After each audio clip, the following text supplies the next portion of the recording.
नमस्कार दोस्तों, अगर आप भी अपना नया बिजनेस शुरू करने के लिए सोच रहे हैं तो आप अपने एग्जीक्यूशन पर फोकस करें। जीएसटी की बिल्कुल भी टेंशन ना लें।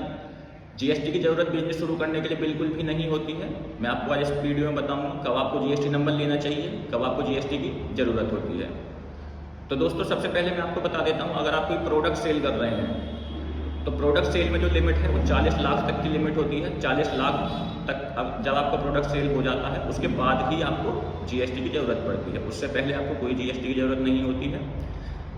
यदि आप अपनी सर्विसेज सेल कर रहे हैं, कोई सर्विस सेल करने पर जो लिमिट होती है वो 20 लाख की होती है। 20 लाख तक आपको कोई भी जीएसटी नहीं फाइल करना होता है। 20 लाख से ऊपर जाने पर आपको जीएसटी की ज़रूरत पड़ती है।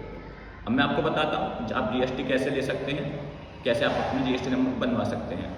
तो इसके लिए आपको अपने कुछ वेरीफाइड डॉक्यूमेंट्स जैसे Aadhaar card, PAN card, bank statement, business proof, ये सभी आपको जमा करके आप अपना जीएसटी नंबर ले सकते हैं, या फिर किसी भी टैक्स कंसल्टेंट से 2 या 3 हज़ार रुपये में आप जीएसटी नंबर अपना बनवा सकते हैं। अब प्रॉब्लम ये आती है कि आपने जीएसटी नंबर ले रहे हैं, आप कौन सी स्कीम में लेना चाहते हैं उसे, कौन सी स्कीम आप प्रेफर करेंगे। 2 तरीके की स्कीम होती हैं, एक रेगुलर स्कीम और एक कंपोजिशन स्कीम।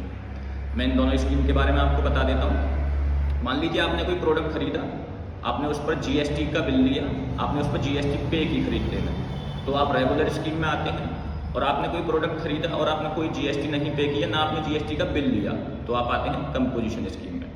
मैं एक एग्जांपल बता देता हूँ। मान लीजिए आपने एक रेस्टोरेंट खोला, उस रेस्टोरेंट में आपने सामान खरीदा जैसे कि आटा, दाल, चावल, बेसिक नीड्स जो होती है रेस्टोरेंट में, वो आपने खरीदी।